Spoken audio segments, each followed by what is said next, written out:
इसहाक एक नौकर था, लेकिन हम बेटे और बेटियां हैं। Amen?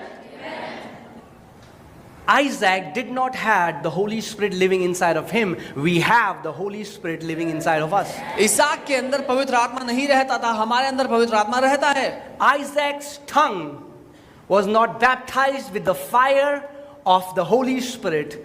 Our tongue is baptized by the fire of the Holy Spirit. इसहाक की जीभ का बपतिस्मा पवित्र आत्मा की आग से नहीं किया गया था, हमारी जीभ का बपतिस्मा पवित्र आत्मा की आग से किया गया है। How much more if we start valuing what comes out from our mouth? तो कितना ज्यादा अगर हम अपने वचनों को, अपने मुंह से निकलने वाले शब्दों को अहमियत देने लग जाएं। Amen? See, the book of James gives a beautiful picture. याकूब एक बहुत ही सुंदर तस्वीर देते हैं। James says वो कहते हैं that these huge ships, these massive ships, कि जो बड़े बड़े जहाज हैं, he says through a small rudder you can change the course of those ships. वो कहते हैं एक छोटी सी पतवार से उसकी पूरी दिशा बदली जा सकती है। And there he is giving an example of tongue. और वहां पर वो जुबान का उदाहरण देते हैं। He is comparing a rudder to your tongue. वो पतवार की तुलना आपकी जीभ से करते हैं। You know these huge ships, इतने बड़े बड़े जहाज हैं, there is a small rudder and through that they can change the course through a small rudder. एक छोटा पहिया जैसा होता है जिससे उसके पूरे जहाज को मोड़ देते हैं।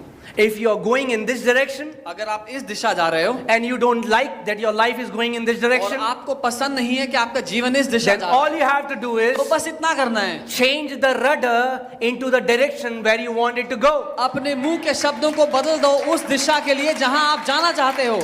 Amen?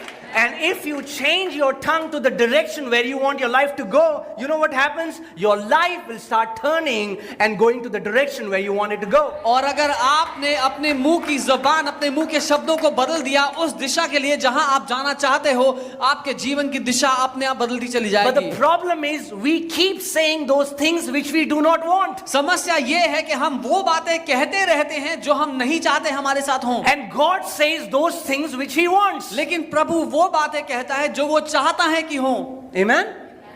We keep acknowledging the issues and problems around our life when He's saying, acknowledge my presence that lives inside of you. The one who lives in you is greater than the one who lives in the world. हम उन दिक्कतों को, उन समस्याओं को बार बार दोहराते रहते हैं, उनके बारे में बातें करके उनको बड़ा बनाते रहते हैं, जबकि वो कहता है कि मेरी उपस्थिति पर मन लगाओ, क्योंकि वो जो तुम्हारे अंदर रहता है सामर्थ्य है उससे जो दुनिया में है। Amen?